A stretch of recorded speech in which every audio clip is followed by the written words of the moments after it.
The good old clap, take one. That's right. How many of you knew what you wanted to be when you were 7 years old? I did. I wanted to be world champion. Hey, is there honesty involved in this podcast? Can we be honest?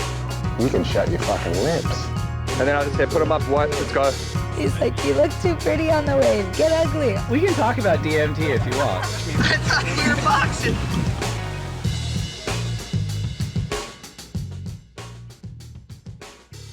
All right, we have the winner of the 2021 Nazare Toe Surfing Challenge alongside teammate Kai Lenny, the winner of the 2018 WSL Big Wave Awards Male Performer of the Year, essentially a standout surfer anywhere in the world where conditions get serious, from Nazare to Mavericks, Piahi, Puerto Escondido, Chopu, and beyond.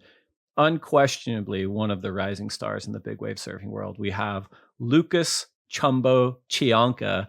Thanks so much for coming on the lineup today, Lucas. Hey, what's up, guys? Thanks for the invite. I'm super stoked to be here.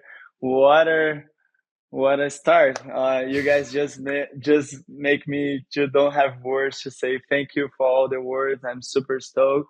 This year was pretty much an amazing year of my life, and because just becoming dad. So yeah, I'm just on a happiest year of my life for sure. Congratulations. A little boy, little girl, what'd you have? I just had my little girl, first daughter, and was super close of Kai. So we are living the same moment super close.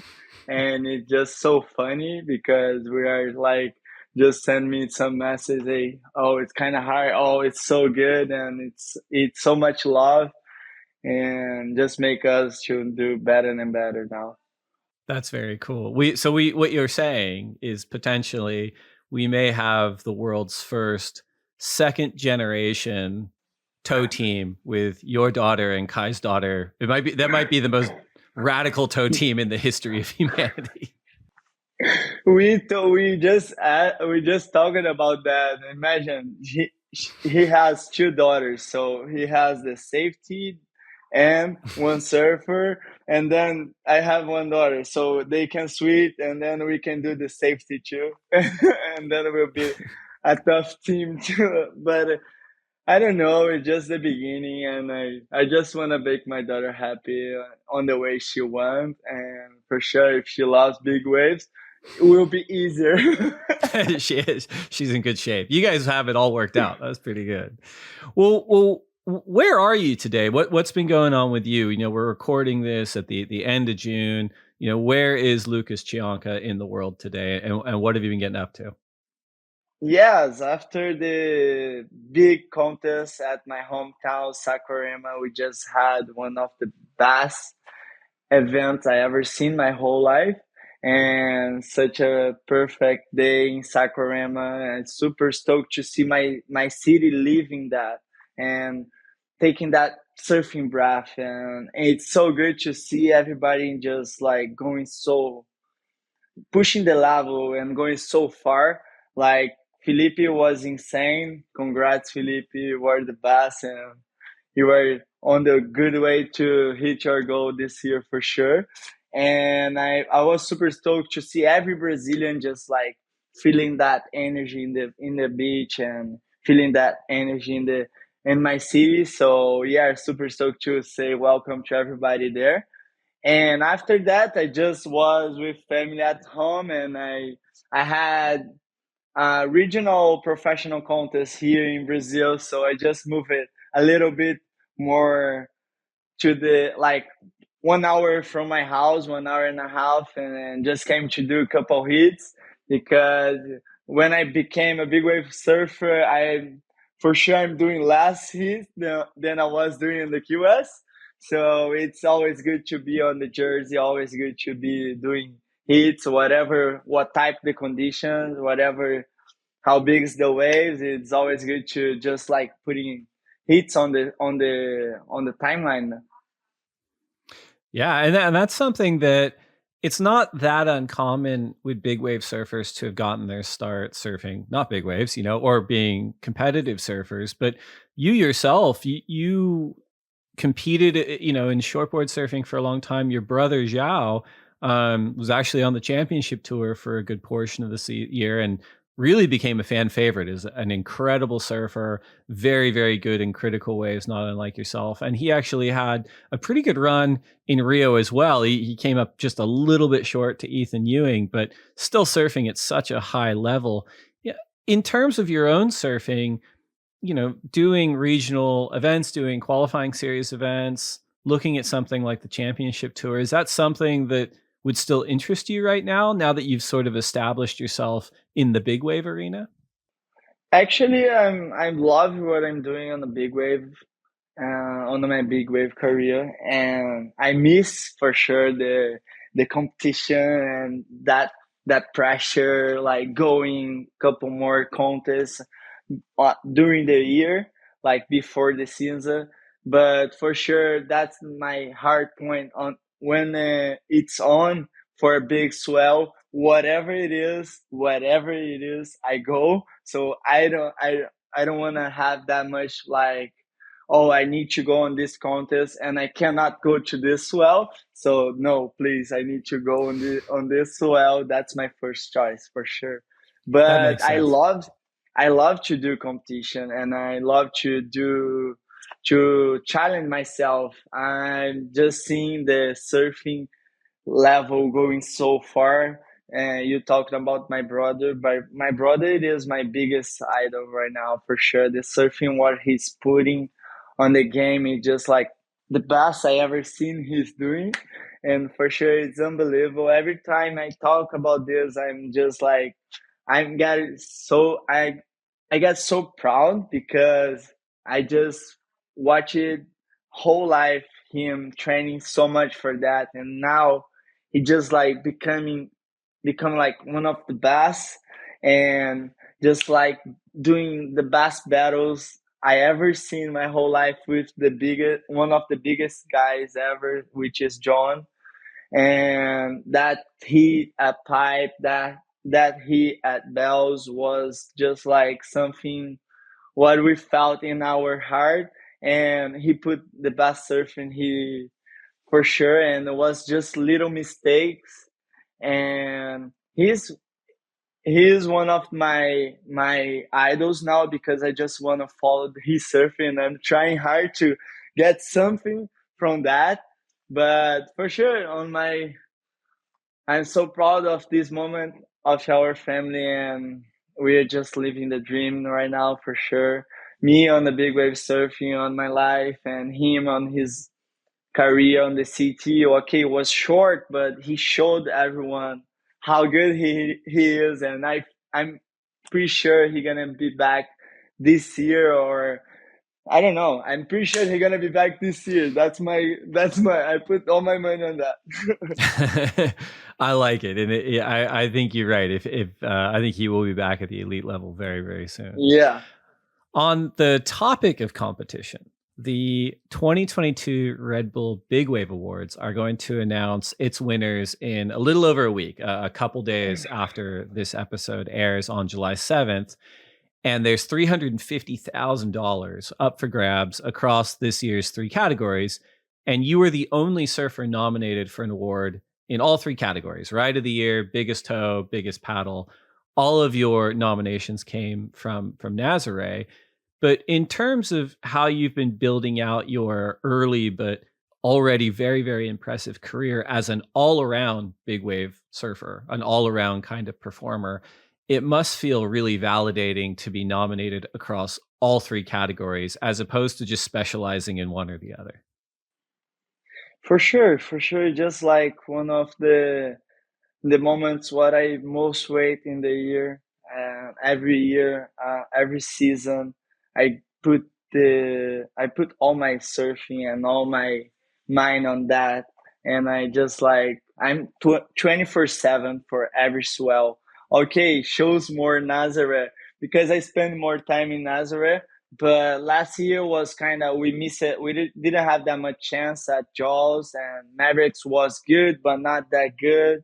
So we had a couple huge swells at Nazare, which was one of the biggest ones I ever see, and I put all my game on that. And for sure, Nazare it is my second house, one of the place I most have like like the same feeling what I have at home, and when I'm there, I just feel comfortable to do the best and just like to ride the best, like ride the wave like with the bass line, or trying some airs, or putting just like airs, turns, and barrel on the same line. So that's my goal, to be the is to be the best there. It is to do my best surfing out there, and for sure, Nazare gave me so much on my career. So Nazare is like a mom for me, and I'm just so glad to be her son. And I'm super stoked to this year to be in three categories, because that's my biggest goal. And okay, I really want to win, but I'm already super stoked to be on the three categories. And I just missing the performance of the year, because that one of the biggest goals for me too, because it is one of the categories what shows everyone the true big wave surfer, which goes for everywhere, every swell, and trying always to do the best performance in every swell. So yeah, I miss that, but for sure, super stoked on to be a contender on the three ones. I feel like even though that award you mentioned, the Performer of the Year, is absent, I think by virtue of you being nominated, the only surfer nominated in all three categories, you kind of win de facto. Like, I think that's probably a pretty good argument.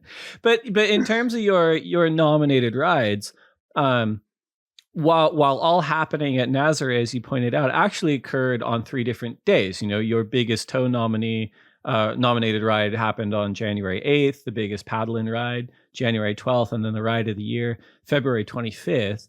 Do you remember each of the nominated rides? And if so, can you describe them, like, and what the kind of points of difference would be between them? Yes, for sure. Those waves were so like big and so scary on the same time, and like I was just feeling like this is the time what I need to put all my surf on the game, because I just want to survive. So let's do this.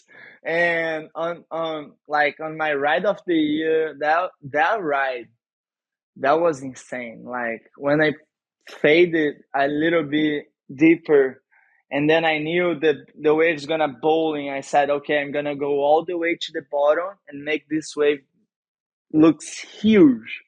And then when I got in the bottom, I saw 2 steps coming. I saw a couple more steps, but I just, like I said, those 2 big ones, I'm gonna do the 2 jumps. And then when I did the bottom turn, I just like jumped forward, landed, and jumped forward again and landed. When I landed the second one, I said, okay, I make it. But then I got exploded by the white water. And I don't know how my board keep it on my foot. And then I just like made it through. And I was like, how so? That was insane. That was like something what I just like, okay, I'm going to get really pounded right now. And now it's my time. And then I just like made it out, and that was like one of the best rides of my life for sure. I didn't do any air. I did the bottom turn air, but I didn't do any maneuver. But that ride was like such a huge wave, and the position where I put myself was so deep. So okay, I made it. I don't know how, but I made it. And that was super special for me. I just want to say thank you, Alemão de Marizias, who put me on that wave and made my life way easier, because he was right there when I made that wave.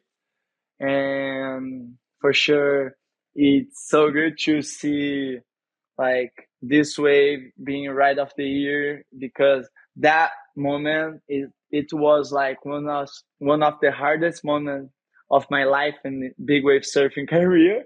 But yeah, let's see how it goes now. And when rides like that happen, in the moment, do you have any idea that they may be in the running for awards, or is it more something that becomes apparent once you see the footage? I'd imagine there's a lot going on, like in the lineup and adrenaline and everything, but I'm wondering if in the moment you're like, that was a special ride, that might win something, or is it something where it's like, at the end of the day, I'm looking at the footage and thinking like, wow, that was huge. Yes, I think it's more on the end of the day, because in the water, I just don't want to think of like, yeah, I don't want to think about words. I don't want to think about nothing. I just want to think about, I want to get the biggest one. I want to make my team get the biggest waves, and I want to make everybody safe. And let's do this, because on the end of the day, if we do our job 100% good, we're gonna get those waves. So for sure, we're gonna make those rides, and that's my goal always, to get ready, to put my team on a good wave, save my team whenever they need, and to them to put me on the best waves too, on the biggest ones. And on the end of the day, we watch those footage and we know for sure what is going, what is not going. But yeah, it's such a special moment. Nazare, just like one of the best places for me, for sure. In terms of your fellow nominees across the categories, you're up against the likes of Billy Kemper, Francisco Porcella, Mikey Brennan, Pedro Scooby, Joao Macedo, Mason Barnes, Nico Von Rupp, Ben Andrews, Jamie Mitchell, and Pedro Collado.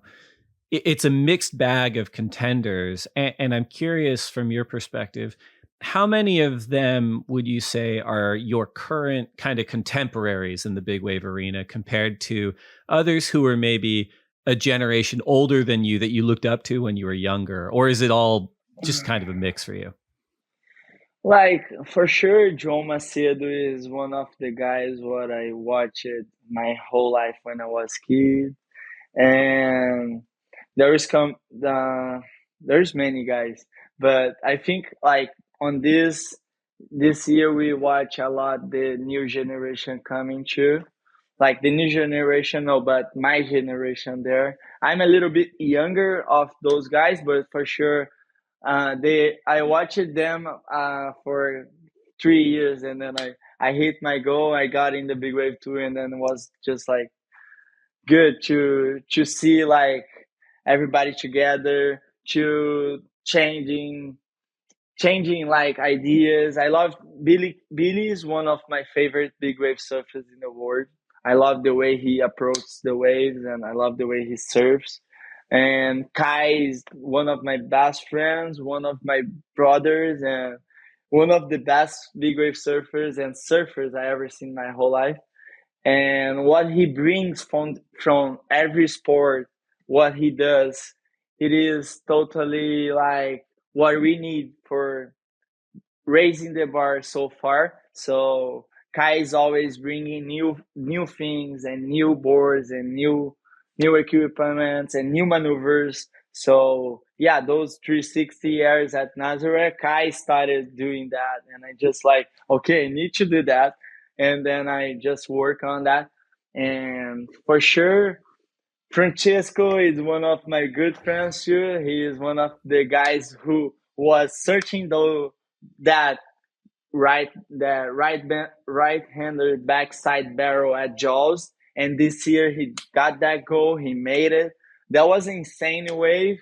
That was a super good wave, and for sure, it is just hard. Nick Van Hoop too is always right there in Nazare, always searching the biggest waves. He was doing team up with me on the February swell, and on the Nazare comp too. We won the last one, and was such a good connection. He always looking for the biggest one. He knows the bowl in Nazare, so that's what we need. And I love to see like how everybody's pushing the bar on your, like, after the pandemic, everybody's going more on your way where you want to go.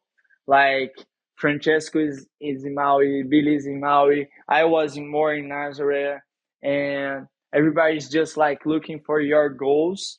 Like we don't have that much contest now, but for sure everybody's working 24/7 to hit your goals every year.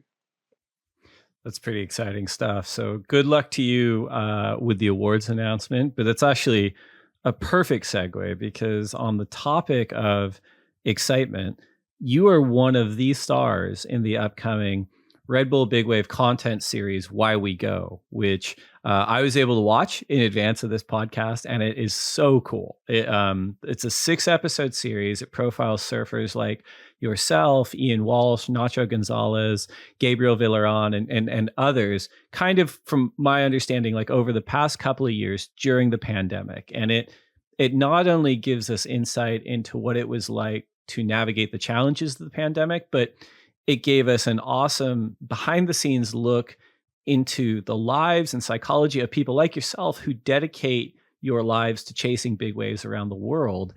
You know, from your perspective, how did this project come about, and what was it like for you to work on it over the past couple of years? Like, for sure, it's always a dream to work on a series like that. And I just was doing my life. I just was doing my stuff. And for sure, with the pandemic, was super tough to go anywhere in the world.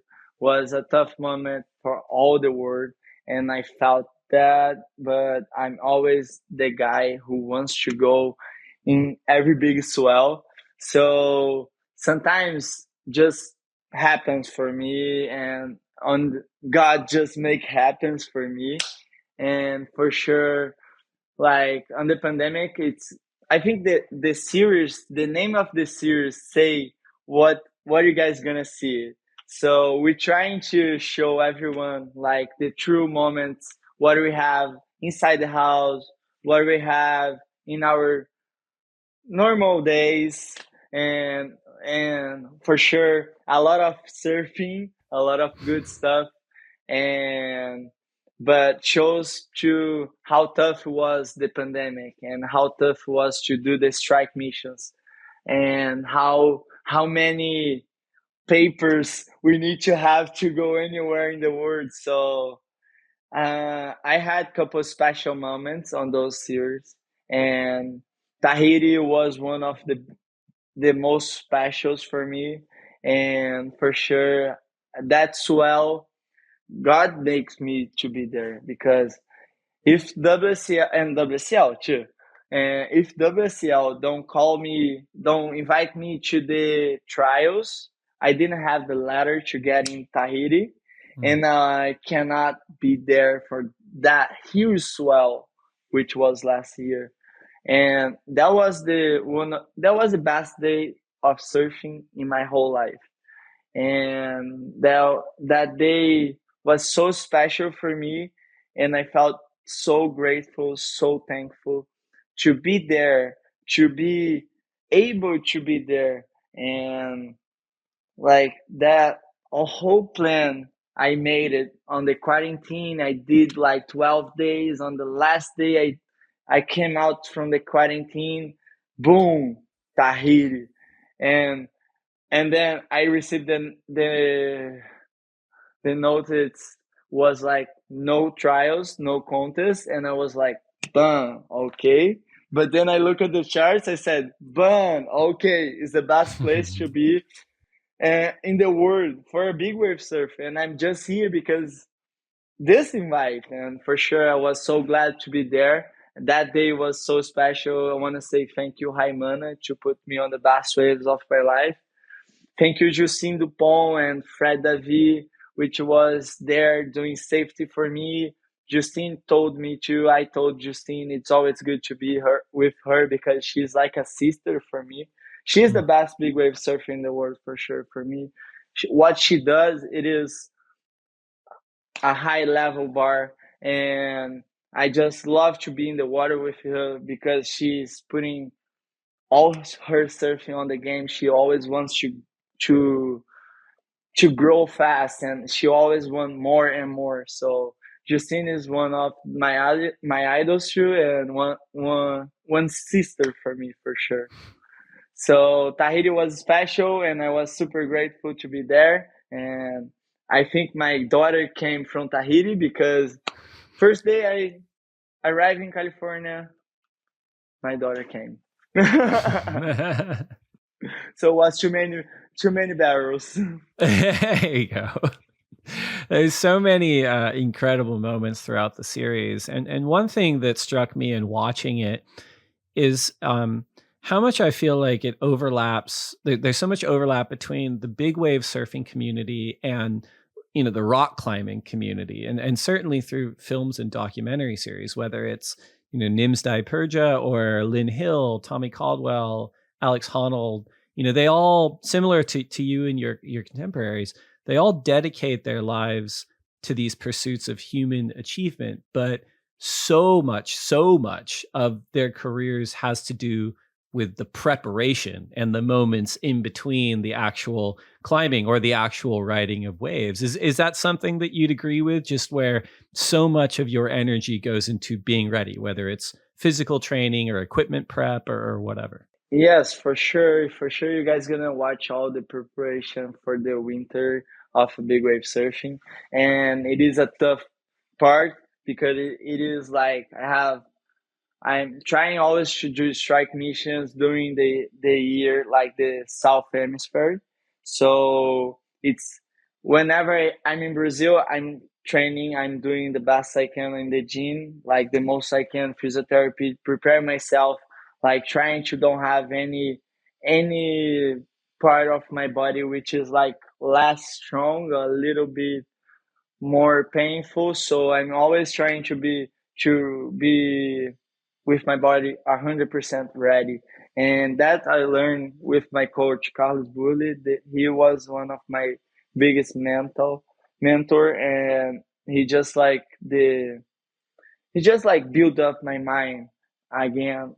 Like I was a good surfer with a lot of talent and with a huge love for big waves. But I was like, where I go? And then when Burley came to me, he just like, okay, let's go together and let's go on this way. So that's how I reach the big wave tour. That's how I reach my goals, and for sure that's how I build up my mind to be a better big wave surfer, a better athlete, and for sure a better human being.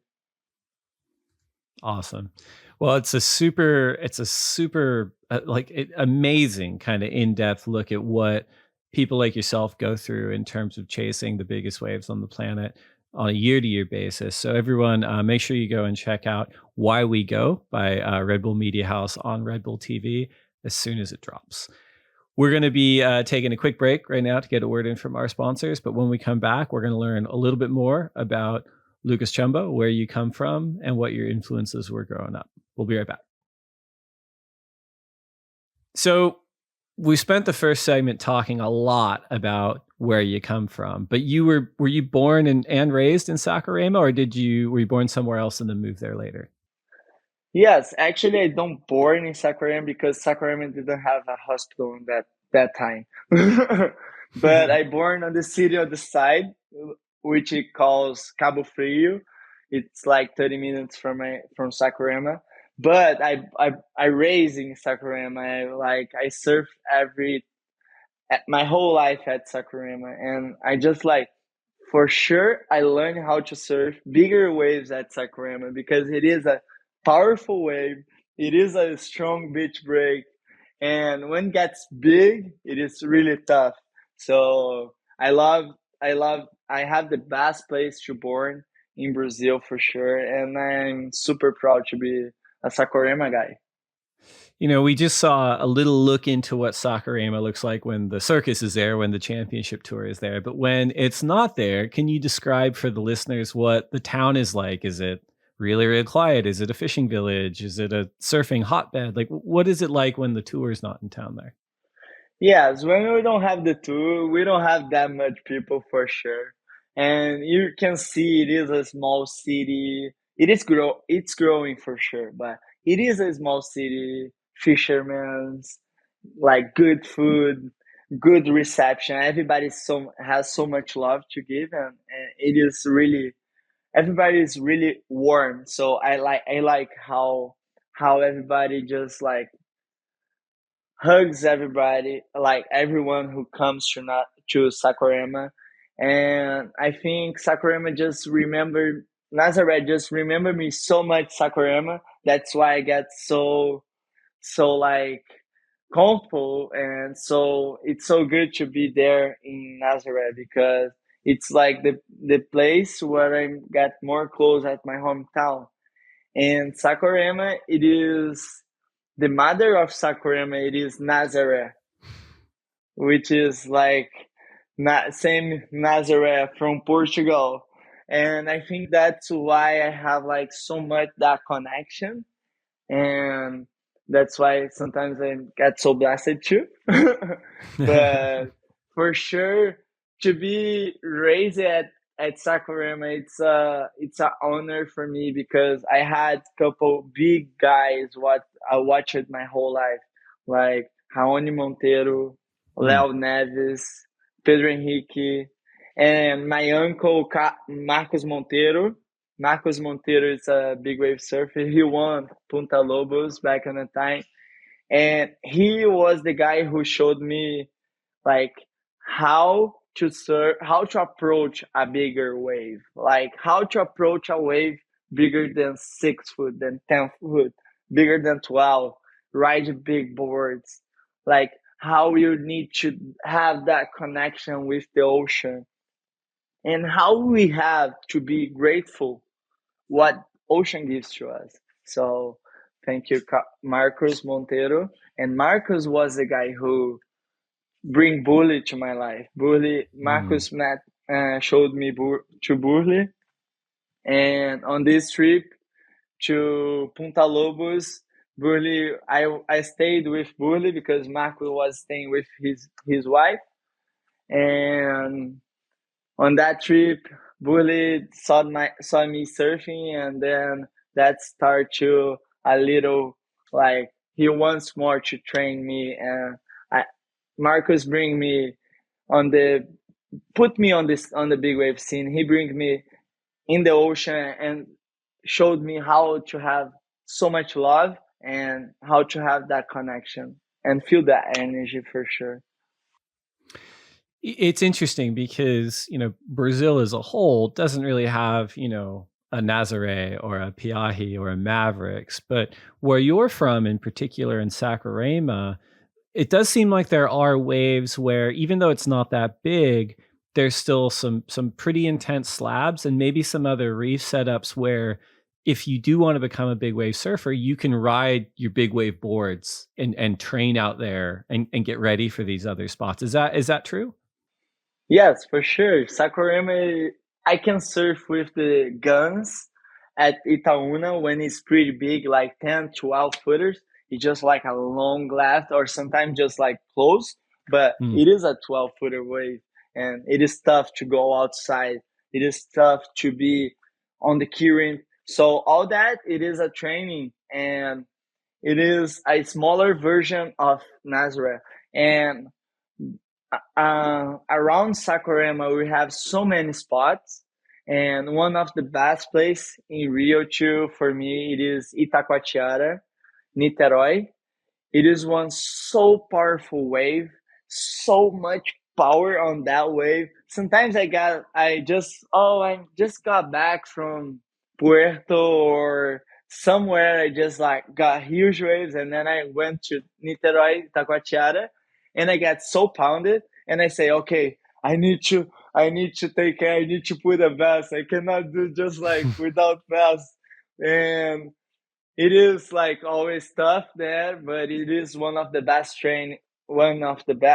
best trainings for Nazare, and one of the beach what I see the most like closer similar triangles, like similar current, similar lineup of Nazare. So I love Itacoatiara, and that place made my life for sure way easier to become a big wave surfer. And what about, you mentioned your uncle, Marcos, but but your own family, what was it like growing up? Mom, dad, is Joao your only sibling? Like, what did they do for a living, and how early did you get into the water, and who got you surfing for when you started? Yes, actually, my dad, he was my idol. He is my hero. He brings me to this best life and have this best lifestyle ever. So thank you, Chumbo. Chumbo is the big lead, so we call him Chumbo. And and for sure, I just so grateful. It's so thankful to born on this family because everybody's from it's from the ocean. Like my mom doesn't like that much, but she loves to be there. She don't like that much to go surfing anymore. Because she say, "Oh, that kills my hair. That's do this. That's do that." But okay, she loves to be out there with us. She likes, and I learned with my dad with 3 years old. So I started back on the times I had my inflation vest on the arms like this, Yeah, like a kid. So yeah, my dad just put me on the board on the surfboard and pushed me on the wave. And then when he pushed me on the wave, my mom was waiting me on the sand just to hold me, and that's how it starts. So I'm so grateful to born in this family, and my dad was like the guy who most believed on us. My mom too, and it was funny because my dad, he when I was 14, he bought a ski, and then we learned how to drive together, and actually we had many pounders with that ski, so we learned that much. But my dad never wants me to invest on me on big waves. He always was afraid. He always like, no, I put you on the QS, but I don't put you on a big swell. And then I Mm. said, hey dad, please trust me. And then he, no, no, no. So my mom, that that was the moment what my mom believed on me and said, okay, I trust on you. I'm gonna have a big fight with your dad, but I will get your ticket to Mavericks. So go there, do whatever you want. You need to be back here for sure. And then I went to Mavericks with my uncle Marcos Monteiro, and that was the day what I just believe on my big wave surfing. And I said, okay, I just want to do this for my whole life because I love to surf big waves. And this is the place where I feel most comfortable. And like, it is like, I never felt so much love in the water. Just like, I was like, hey, I'm riding huge waves, and this is what I want to do. So then Marcus showed me to Burle, then Burle showed me the big wave tour. Because I always want to be a big world champion, but I hate the small waves. So I don't hate, but I get more nervous on the small waves. So when I get on the big wave, I'm super stoked. And how old were you when you took that first trip to Mavericks? 14? First trip, no, 14, no, 14, I was in Saquarema. Okay. I'm just checking. But how old were you when you first went to Mavericks? First time in Mavericks, I was 18. 18. Oof. Yes. Still pretty young. Cold, Yes. colder than Saquarema, big sharks, none of that bothered you? Yes, first time we got in the water, we saw a huge fin. And then I said, Uncle, did you see that? And then he said, don't look, just keep paddling because we're going. And then I said, okay. But for sure it is just like, I love the way it happens on my life because it made me just enjoy every moment. And like this, my secret is just to be happy and just do what I love. So it just get big waves, do the best performance, and get barrel. It's interesting too, just the way it sounds like. I mean, it almost sounds like, I don't want to get spiritual here, but like it sounds like you were destined to become a big wave rider. Just hearing about your experiences growing up, even the interesting connection between the patron saint of Saquarema being, the Mother Nazare and your connection to Nazare. But I mean, I think you're 26, is that right? Yes. So, yeah. And so that's kind of right in that age range of the Brazilian storm, whether it's Felipe Toledo, I think he's 27, Medina's 28. So I'm sure that when you were competing on the QS or the junior series when you were younger, you were in and around this energy. But as you kind of highlighted, or seems like almost from the time you could surf, you wanted to surf bigger waves. Yes, actually, like for sure, I always wants to surf the contest, the QS. I always searched like Arica, El Gringo, which was better for me. But I'm on the one generation under Medina and Felipe. I never competed that much with them, but because they always was like more in the QS and I was doing the juniors still. But for sure, it is when they hit the CT and I was doing the big wave, and then I said, okay, the Brazilian storm is there, so I need to represent like them. So when I saw Graves, when I saw Felipe, when I saw Italo, and I just said, okay, they are working to be the best in the world. So that's my goal too. So I want to work like that, and I want to make part of the Brazilian storm, just on the big wave surfing, and I want to make happen. So me and Burle and my family will work 24/7 for that. Last 6 years was like was the best years of my life and my career, and I'm living like a dream for me, because going in every swell, going in every trip, just like getting the biggest waves in the world, that was a dream for me. And I mean, I didn't know how to get there, but Bully put me on the way.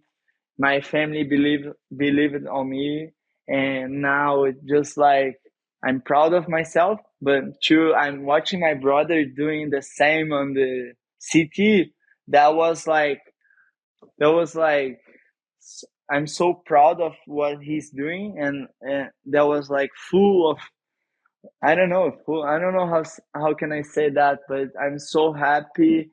My energy of happiness, of level of love, and of all the good feelings what we have was like full, and so happy to live this moment now.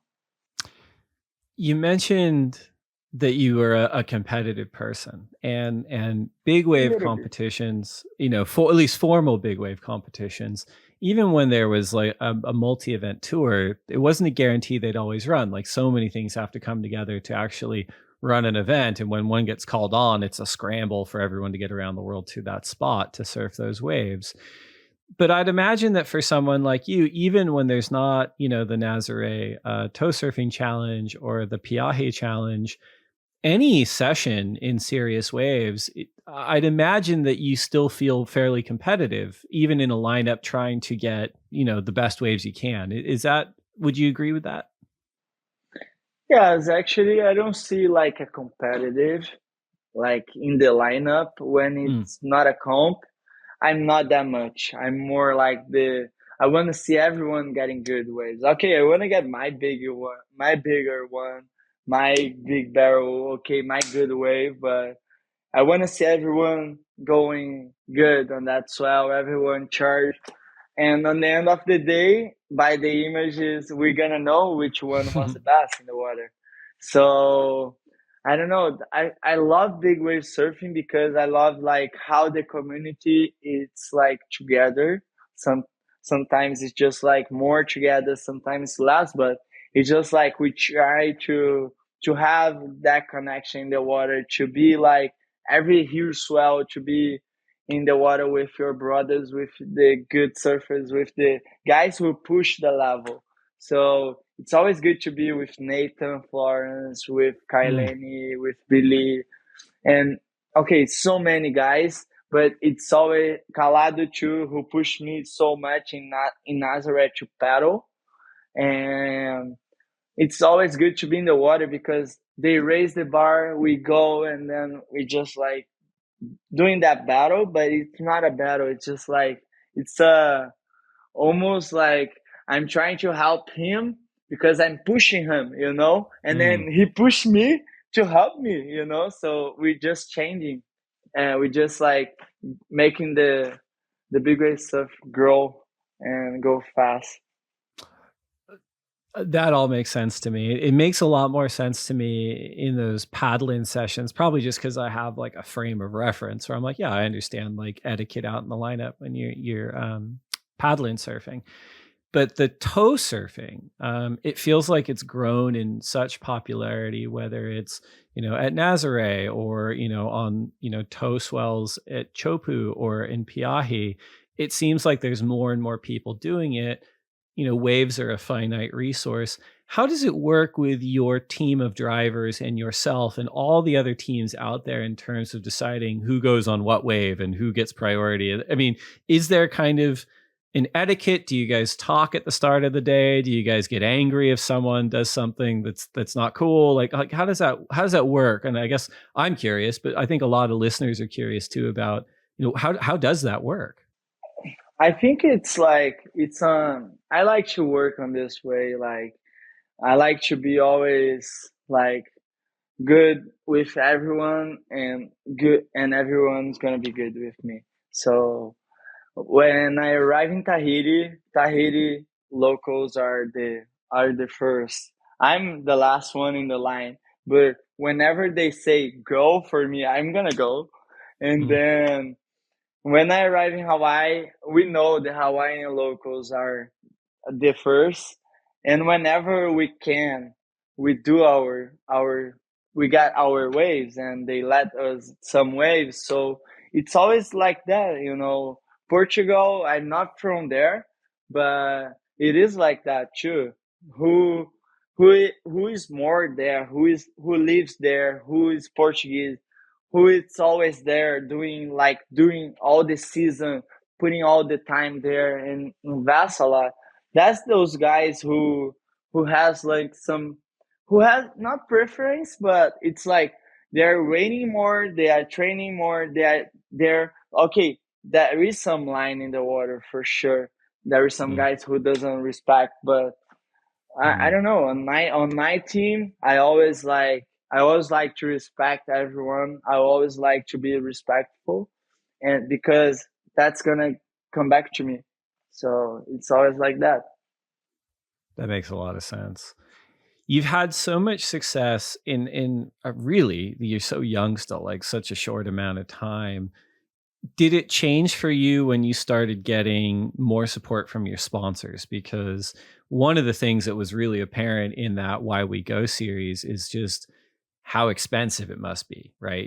Last minute Yes. flights and last minute accommodation. And as we learn, it's the surfers themselves that are paying for the safety teams and the medical teams and all these things there's no infrastructure built in where you guys are going. It just seems like it's a hugely expensive endeavor, which is why there's probably just really only a handful of you that can even afford to do it year in and year out. I'd imagine having sponsorship support, especially for you over the last few years, where they've probably amplified that for you, has probably changed your life in a really positive way. Like for sure, my sponsor, it is like, it is a huge part who made my career going so fast like this. And I'm just like so thankful to have them on my board and to have like Red Bull with me, because it's like a family anywhere in the world I go. And the gear, the equipment, so what they have around the world, that's make a huge difference for a big wave surfer. That helps a lot on the last minute calls. And for sure, it is a tough like word for the big wave, because it's always last minute. It's always like the most expensive flights. It's always big boards, big case, heavy case or small toe boards, heavy, huge toe case. So it is like, it is tough, but on the same time, it's so, for me, it is the dream. I did that back in the times, like with no sponsor. So now with the sponsor, it is my dream. I'm super thankful to have more doing the huge support for me around the world too, and to have Red Bull preparing like a big wave scene for his athletes, for Red Bull athletes like Tahiti. We always have some support there with Raimana and Nazare. We have that base with Lino, who take care of our skis, and we have like plenty Red Bull skis there for like Brazil has too. So yeah, that's the way we are growing so fast, because we are investing, we are putting like 100% what I win, I put back, because I just like, I know we will come back. So as soon as I can, I will come back. I hope this big wave awards come back. But yeah, for sure, I'm so happy to do this, because I'm living my dream, and to get what I am right now. It is just like, it is. So it is okay. The best word for me is like thankful, because it is the dream. You mentioned Carlos started bringing you around on the Big Wave World Tour, or 2015, 2016. But in 2018, February, the Nazare Challenge gets called on, and Carlos had retired the previous year, but he competed in the event, and it was actually his last Big Wave event. For you, you win the event in probably one of the most stacked finals in history. You beat out Billy Kemper, Nacho Gonzalez, Kai Lenny, Grant Baker, Nathan Florence. That must have been a life-changing result for you. Can you talk to us a little bit about that? Yes, for sure. Like when you talk, it's just like my hair is just like going up, and I almost cry. That event was one of the most special of my whole life. For sure, we didn't have huge waves on the final, but to be in the final with those guys on my second big wave event at Nazare was my first one. So I knew on that time it was my time. And because I was the guy who most spent time in Nazare, and I was the guy who most invest my time paddling Nazare. And when I arrived in that final, I knew the waves wasn't that big, so I knew I had to do something different. So I got Burle's board, because was lighter and looser, like easier to move than my board. And then I started to do some maneuvers on the final. So at the final, I did one floater, which was like the biggest floater I ever did in my whole life on a gun. And that contest, and for sure, put me on the map. I think that contest was like one of the most specials for me, for sure. And to be on that final, to beat those guys, and to be like between those guys in the podium and get the biggest trophy and hold up, that was the dream come true. And that was just the start. So when I felt that, I just said to me, I found the best version of surfing, and this is what I want to do of my whole life. So I found the best surfing of the best contest, like, and this is what I want to do. So I know we we had a tour back on the times. So we had that big trophy. We had the ranking. I hit couple, like I hit third, I hit fourth, I hit fifth. But yeah, I'm getting closer. So whenever Big Wave Tour is back, I'm here to be a world champion, and I'm training 24/7 for that. So a Big Wave Surfing Life, it is the guy who it is 365 days ready for that. So let's do this. I love it. We got a couple more topics as well as some listener questions, but we're going to take one more break to get a word in from our sponsors. We'll be right back. Okay, so I'm going to start off our final segment with a question I certainly have. I think a lot of people have. Does Lucas Chumbo get scared? Yes, for sure. This Lucas Chumbo, it is one of the most scary guys. But when you see him bark in the water, it is because he's scary. So it is like I when the pressure from the afraid comes to me, I just like to heal that pressure out and just like to laugh. So before the session, I like to make everybody laugh. And after and in the session, the way I found to laugh in the water is barking. That's good. So if we're ever in the water and you start barking, I'm going to get out of there, because if you're scared, I don't want there is a set coming. Yeah, that's right. You talked a little bit about using the non-strike mission times and the non-competitive times to get your body right. You're a young man, you take it very seriously.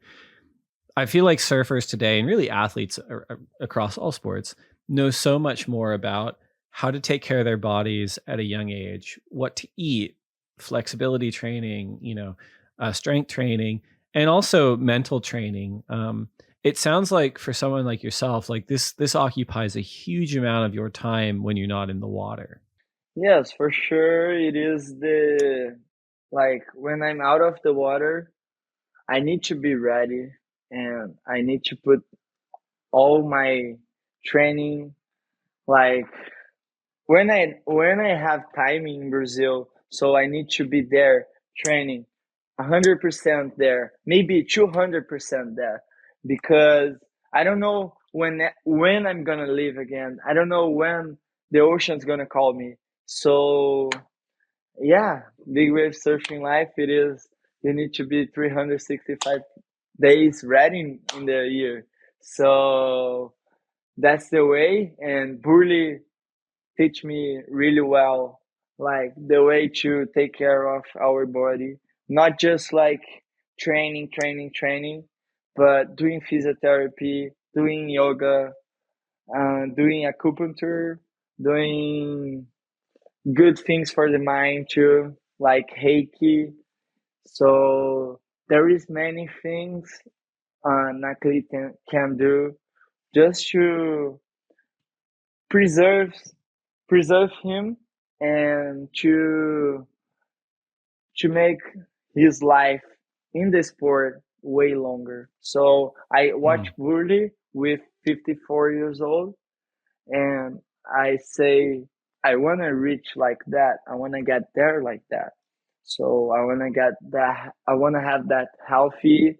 I want to have that energy. I want to be with 54 doing like Burle. He spent 6 hours in the water driving a ski in Nazare and a huge day. Still, he spent he can surf huge waves still. So it's like he is one of my biggest idols, and that's why I just he prepared my mind, and I'm working on that to be the best.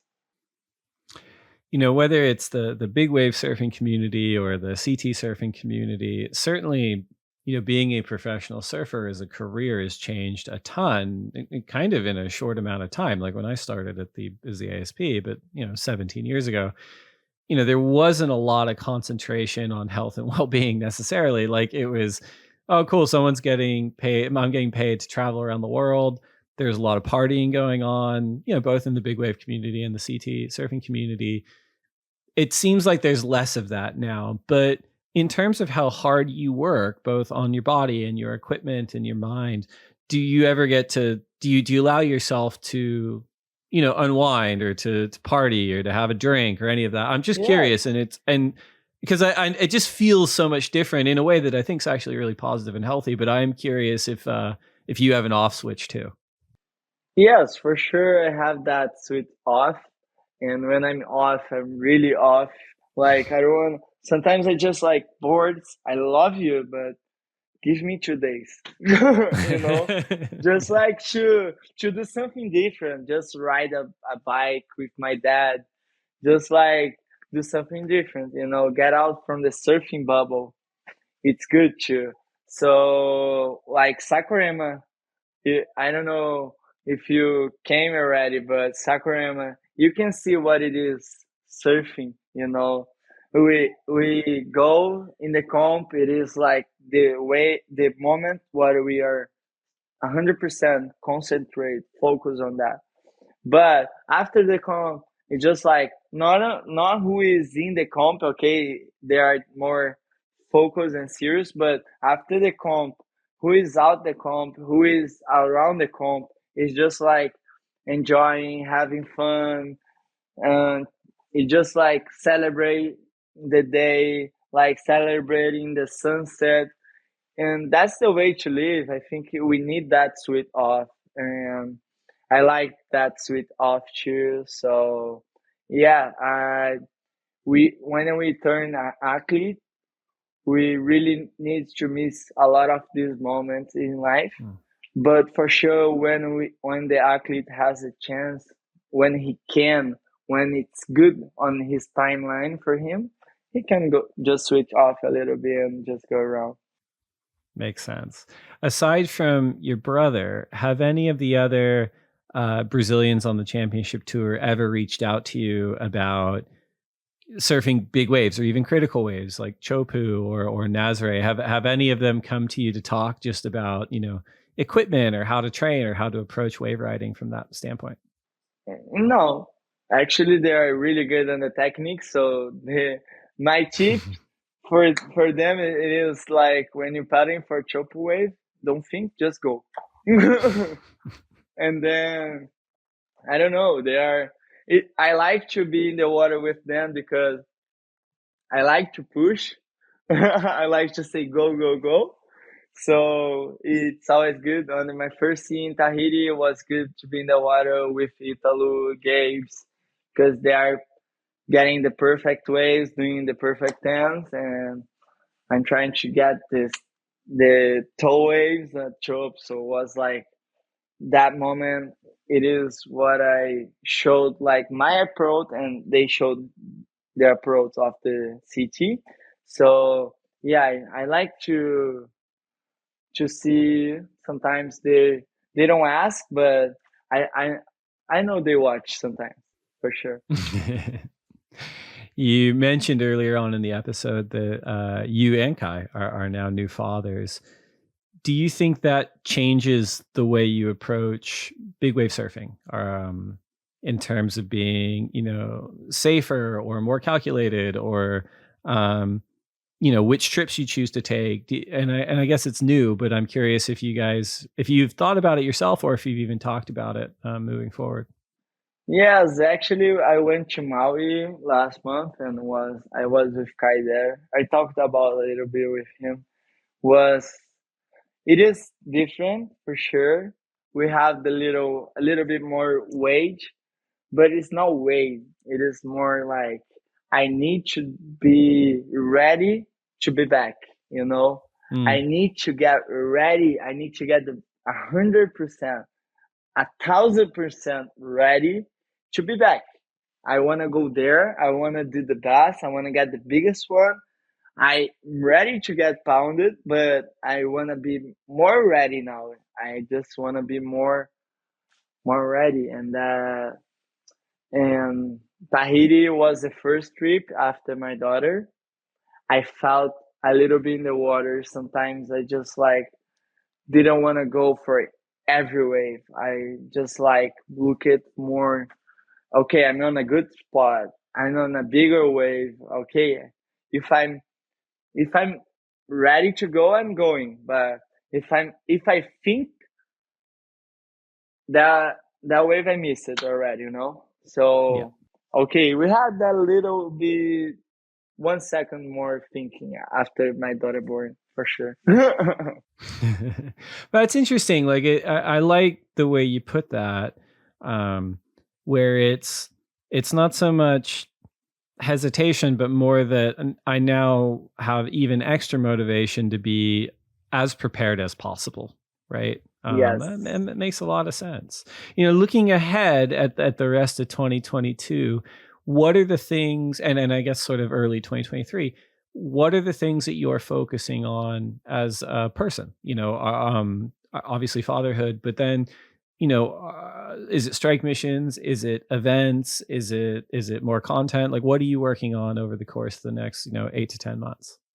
Yes, actually, time to strike missions.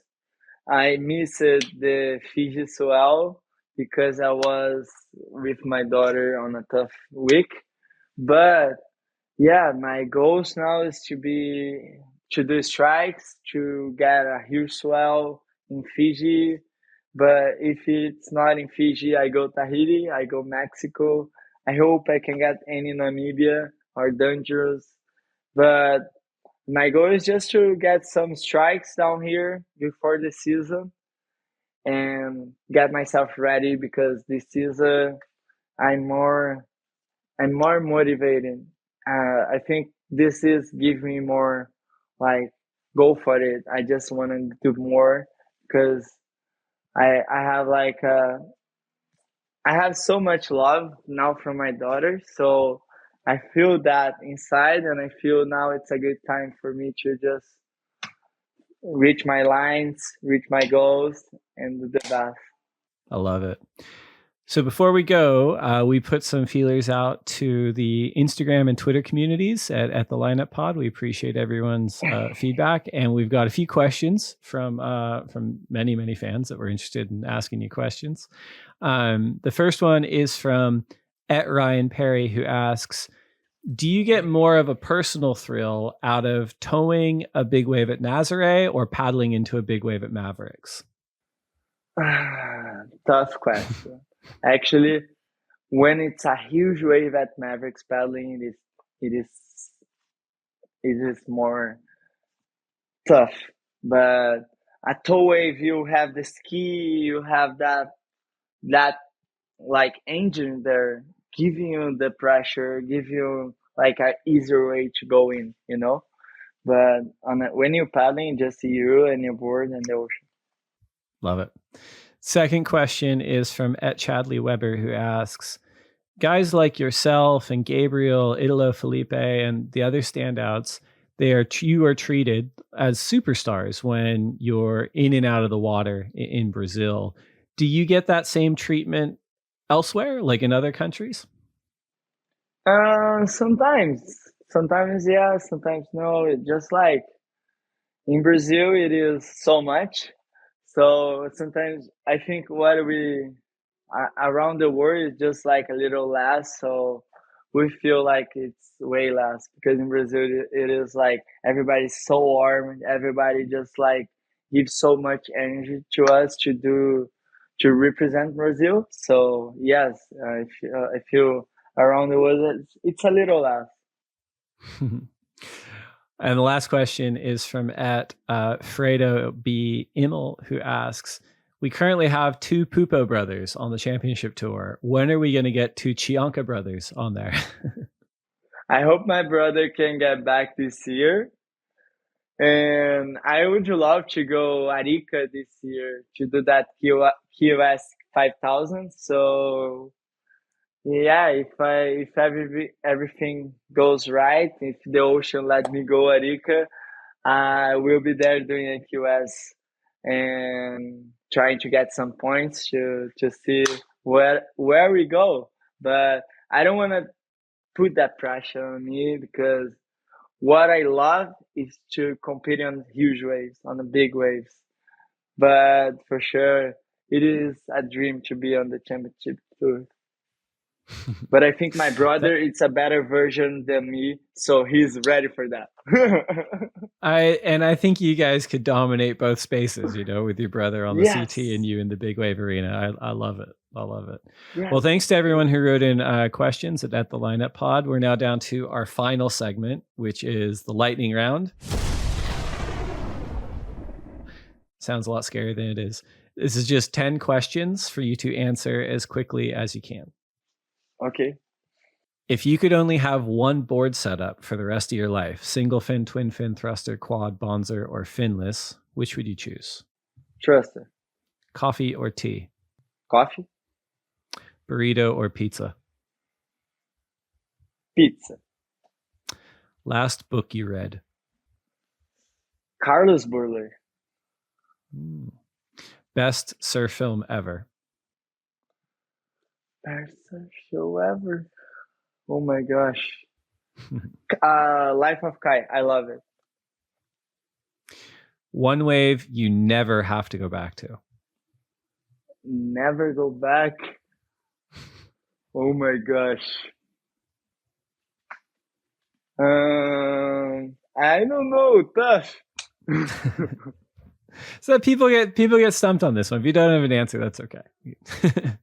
Okay. I never go back. Too up north in Brazil is too small waves, too hard to surf. But I like to go there. But not. Isn't that where Carlos is from? He's from Recife, right? No, more up. Oh, further than that. Okay. All right. Yeah, Last waves. All right. If you only get to surf one wave for the rest of your life, which would it be? Rest of my life, one wave. Chops, for sure. Best person to share a lineup with? My brother. Worst person to share a lineup with? Holy.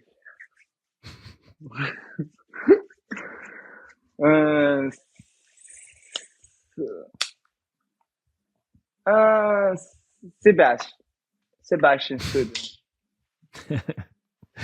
Last one. Finish this sentence. I will next achieve a state of happiness by getting the biggest wave in the world. I love it. Lucas Chianca, thank you so much for coming on the lineup. Congratulations on becoming a new father. And congratulations on the Why We Go series. It's incredible. And we encourage all our listeners to check that out on Red Bull TV when it drops. Good luck this season. And we can't wait to see you breaking more boundaries, man. It was a real pleasure to talk to you. Thank you so much, guys. It is a pleasure to be here. It is a dream to do this with you guys. And for sure, just hope the best for everyone and hope the best for this Big Wave Tour, this Big Wave Awards. And guys, go check Why We Go because it is a true story, a true surfing story, and it is behind the scenes. So I think you guys are going to love it. Awesome. Thanks, man. I really appreciate it.